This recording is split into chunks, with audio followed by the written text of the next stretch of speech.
Good day, Ma'am Pauline Bautista. So we are Group 7, present the Lesson 5, but another members will work a separate video presentation on their by topic. But before starting, I want to introduce my members in the video presentation. Let's start. I'm Rian Pandian. I will discuss correction of criminals and justification of punishment.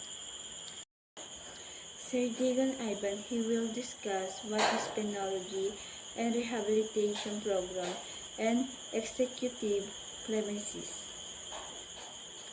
Ma'am Palomo Mary Sirin, she will discuss theoretical condition of penology and Bureau of Correction in the Philippines. Sir Pagua John Siron, he will discuss philosophy of punishment and penology and what is prison. And last, Reyes Adrian, he will discuss punishment and four models penology. What is penology?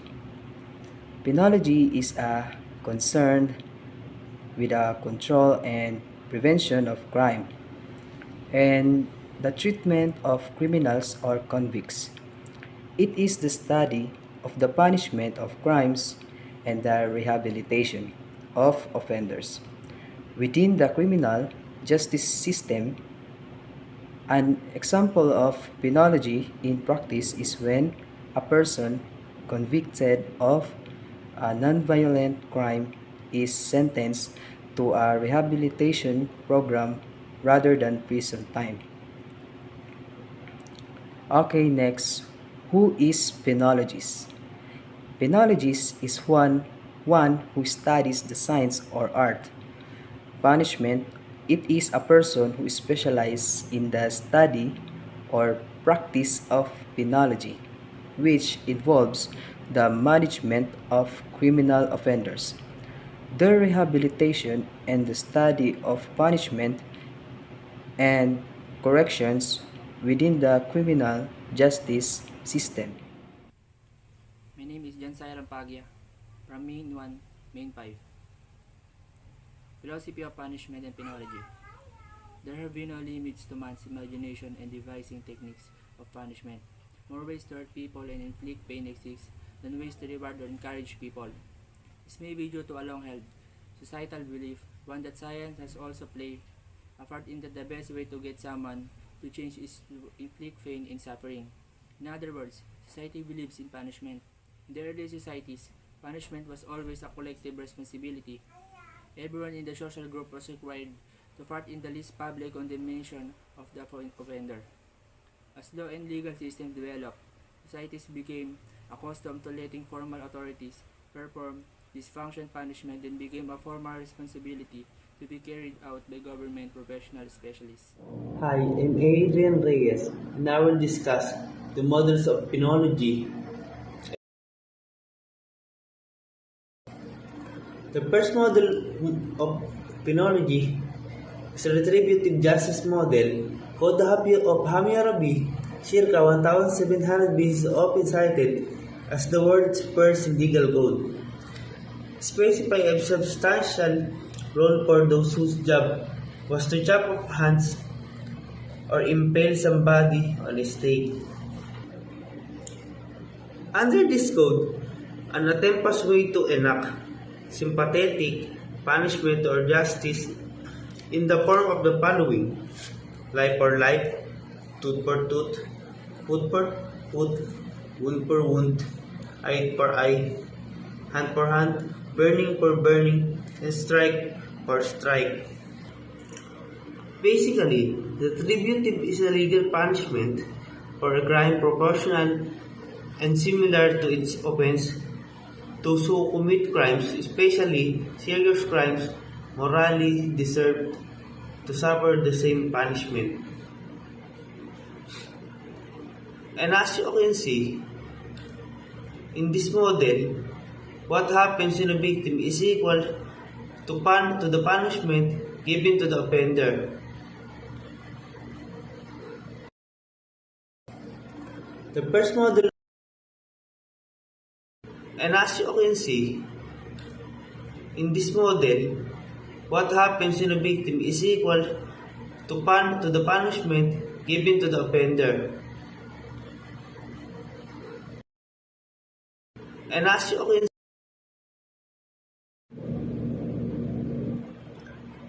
the next model of Penology is the justice model by Damit Pogel. So if retributive justice model is a sympathetic punishment justice model by David Pogel reject all hopes for rehabilitation in the indeterminate sentence. It is also contains strong views on Penology. Pagel's idea in improving the effectiveness of correction are the following. Punishment is necessary to uphold laws. We are all aware that we have different laws in order to acquire peace. It says that is in a punishment when you disobey the law. With this punishment, people will uphold the law.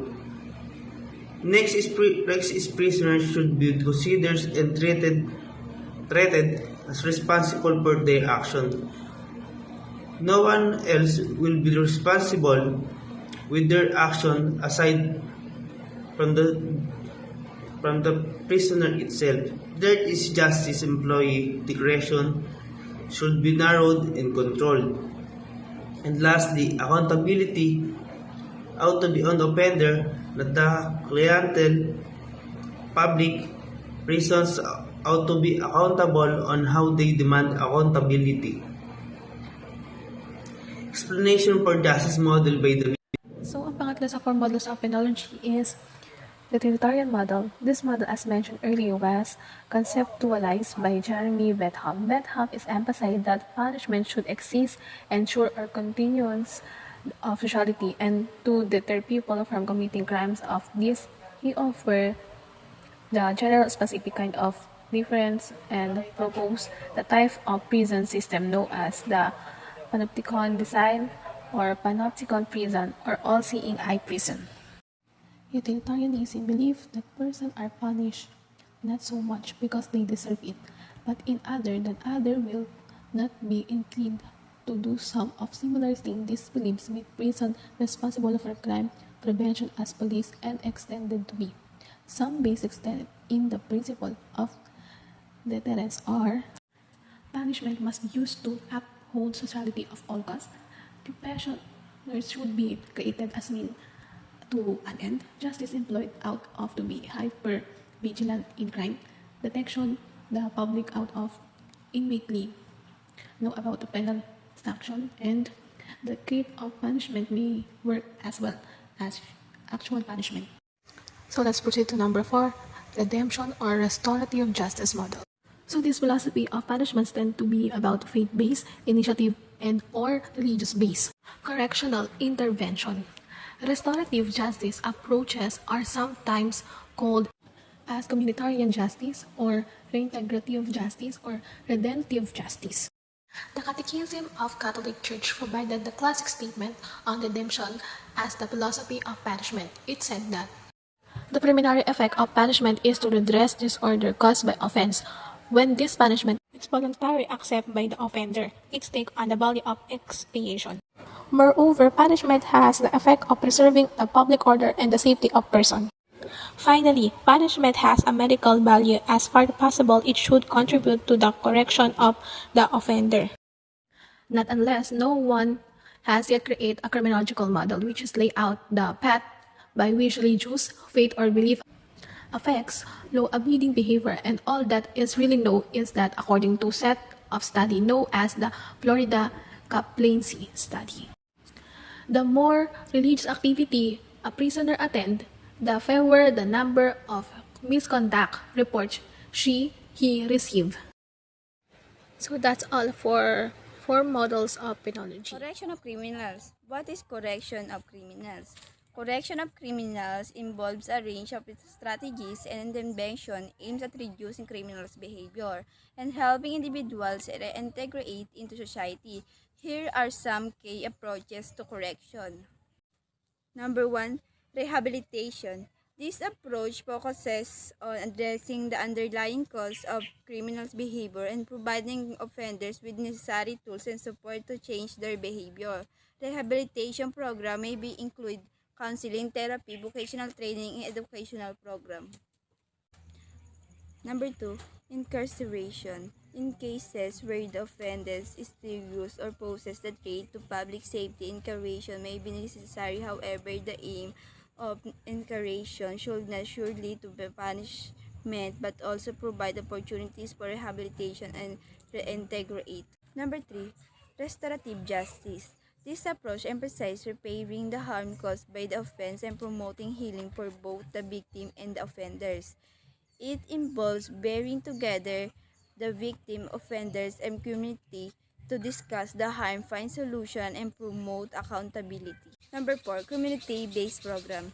This program focuses on providing support and services to offenders and their communities rather than in correctional institutions. Examples include probation, parole, and halfway houses. This program aims to integrate, monitor behavior, and provide necessary support to prevent reoffending. Number 5, educational and skill building. Providing offenders with educational opportunities and skill building program can help them develop the necessary skill to insecure environment and reintegrate into society. This can include academic education, vocational training, and life skill development. The correctional criminals in the country comes in two forms, namely institutional correction and non-institutional correction. Institutional correction refers to the use of correctional facilities such as prison, jail, and detention center to house and repatriate individuals who have been victims of crimes. These institutions serve several purposes, including punishment, deterrence, and rehabilitation. Here are some key aspects of institutional correction. Number 1, incarceration. Number 2, security and control. Number 3, rehabilitation program. Number 4, behavior management. Number 5, reentry preparation. Number 6, health and well-being. It's important to note that the effectiveness of institutional correction can vary and there is ongoing debate about the balance between punishment and rehabilitation. Many aspects argue for more rehabilitative approach that focuses on addressing the root causes of criminal behavior and providing individuals with the necessary tools and support to reintegrate successfully into society. Non-institutional correction refers to alternative form of addressing and correcting behavior without involving traditional institutional system such as prison or detention center. It focuses on community-based approaches that aims to rehabilitate individuals and reintegrate them back into society. Some example of non-institutional correction methods include: Number 1, restorative justice. Number 2, community service. Number 3, counseling and therapy. Number 4, educational skill building. Non-institutional correction approaches prioritize rehabilitation, community, environment, and addressing the root cases of criminal Lastly, behavior. the punishment. Punishment refers to the consequences that are imposed on individuals who have been found to have committed a crime. Judgments about why people are punished generally emphasize that wrongful behavior deserves punishment. Punishment provides an example to others who might consider such actions. What is punishment? This is the unpleasant or undesirable outcomes that results from being convicted of a criminal offense. Justification of punishment. What is justification of punishment? The justification of punishment is a complex topic that has been debated by philosophers, legal scholars, and ethics for centuries. There are several different justifications for encompassing punishment on individuals who have been committed crimes. Their justification include A. Proportionality. The notion of proportionality is the idea that we can rank the order of the seriousness of the crimes as well as a standard progression in the penalties to administer. B. Just desert. Just desert is the right term if we consider the culpability of each offender in addition to the rank of seriousness of his her offense. That punishment is deserved by the wrongdoer because he and she was committed a transgression. In other words, there should be no another purpose for punishment that it is deserves. C. Equity. Equity exists if we take consistency to the extreme and see to it that offenders who commit the same crimes with the same degree and culpability get exactly the same punishment. D. Reciprocity.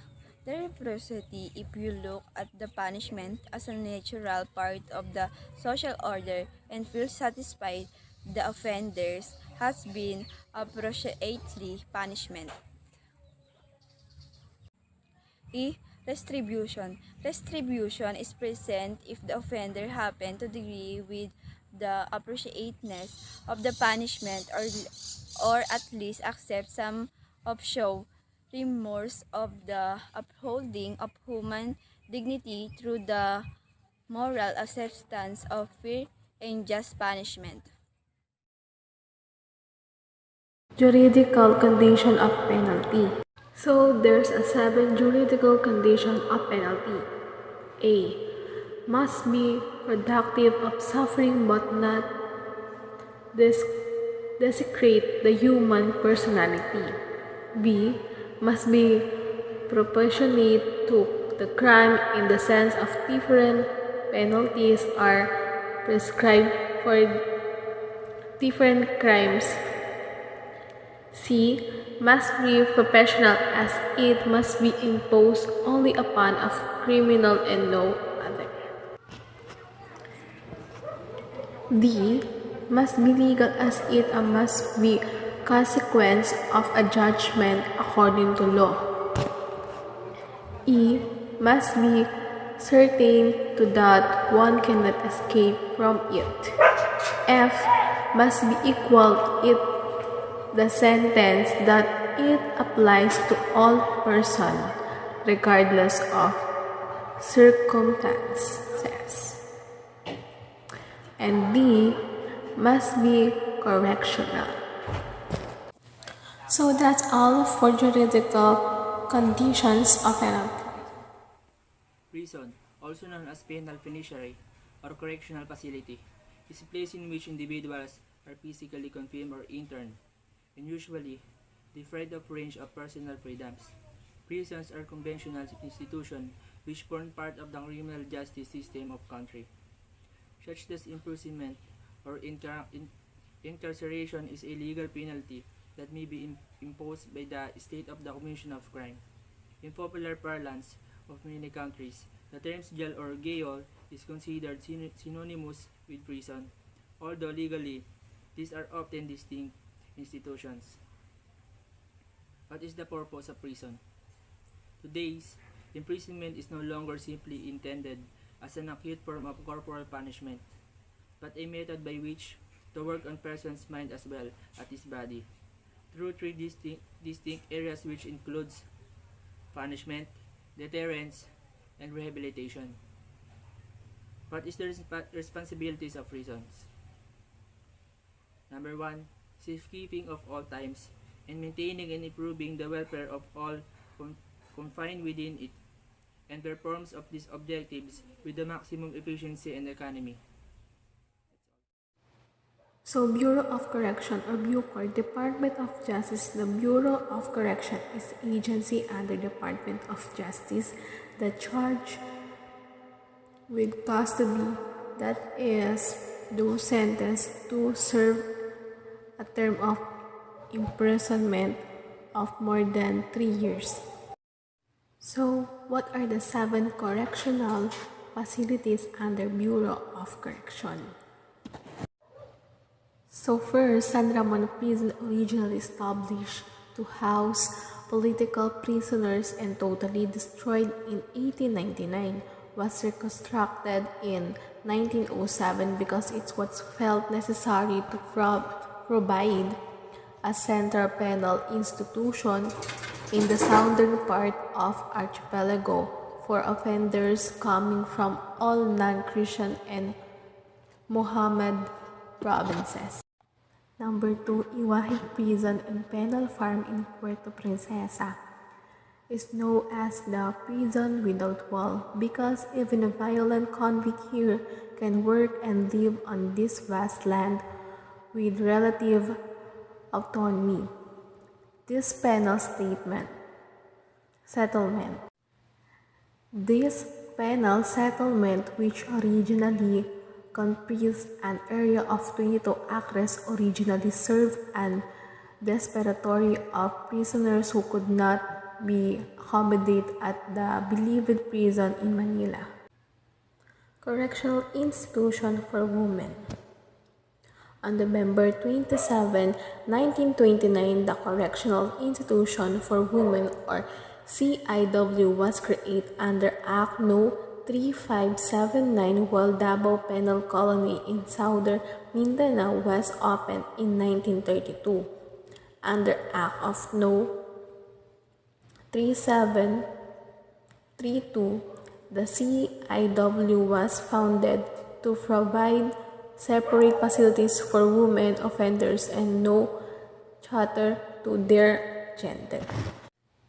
So next is Davao Prison and Penal Colony. The Davao Penal Colony is a Filipino administration, the first penal settlement founded and organized under settlement, which originally had an area of approximately 30,000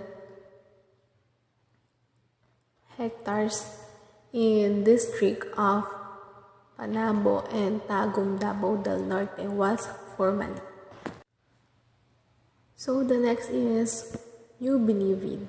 The New Bilibid prison consists of 3 compounds. The maximum securities compound, which is houses inmates serving a prison sentence of more than 20 years. The medium security compound, which is houses those serving less than 20 years. And the minimum security compound, which is houses those close completing their sentence of who are the less 70 years old.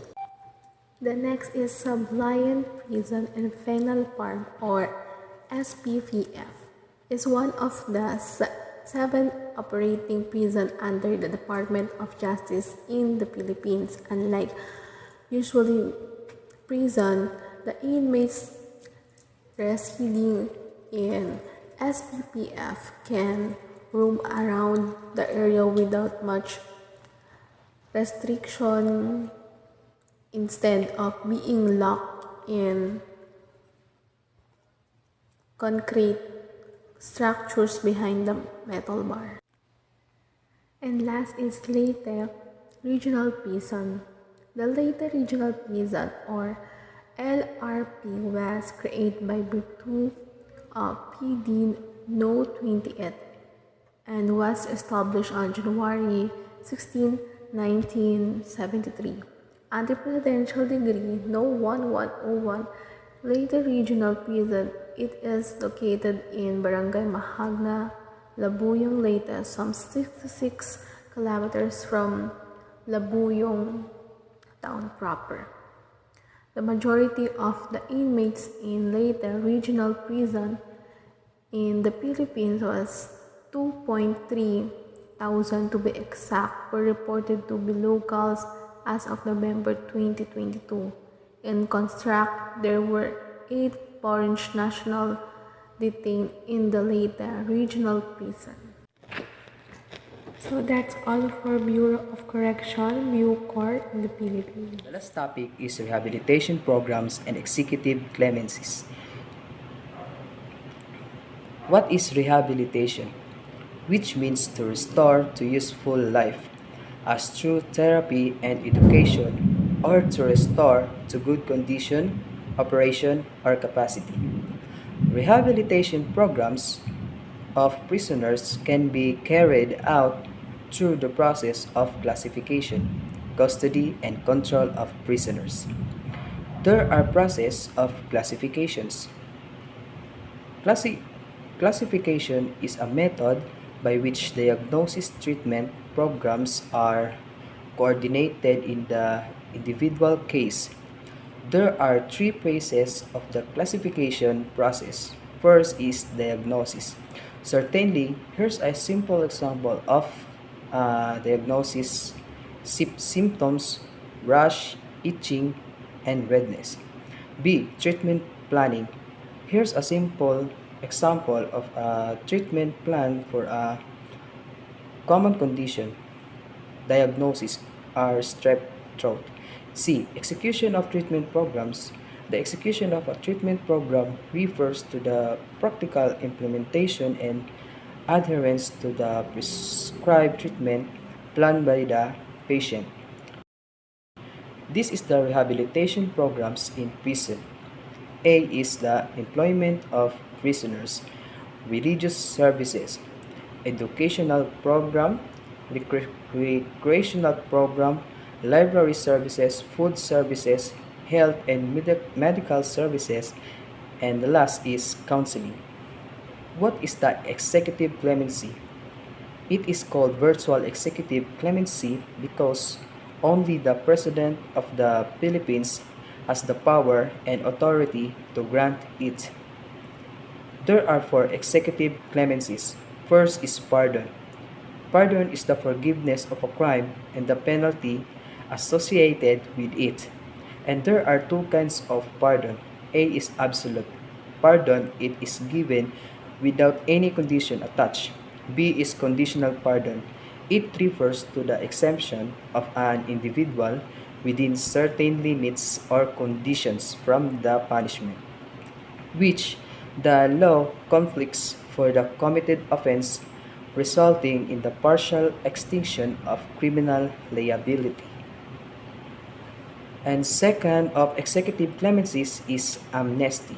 It refers to an act of justice by which the supreme power in a state restores those who may have been guilty of any offense against it to the position of innocent persons. It came from the Greek amnesia or oblivion. Third is reprieve. It refers to the temporary delay in the imposition of sentence, particularly in the execution of death penalty, a punishment which cannot be reduced afterwards by the executive order of the state. And the last is the communication of sentence. It refers to the reduction of legal penalties, especially in terms of imprisonment, unlike pardon. Commutation does not nullify the conviction and is often conditional. Okay, next, what is parole? Parole is not an executive clemency. It is a procedure by which prisoners are selected for release on the basis of individual response to the correctional institution and services progress, and by which they are provided with necessary control and guidance as they serve the remainder of their sentence within the free community. What is probation?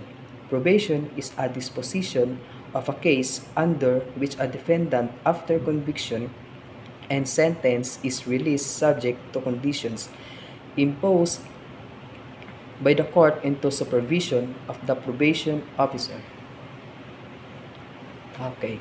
There are two kinds of probation, are minor probation law or presidential decree PD 603 and adult probation law or presidential decree 968.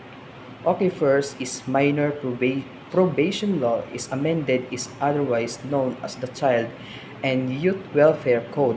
Hence, an offender who is under 18 years of age must be dealt with in accordance with a more liberal and beneficent provisions of PD 603. Okay, second is adult probation.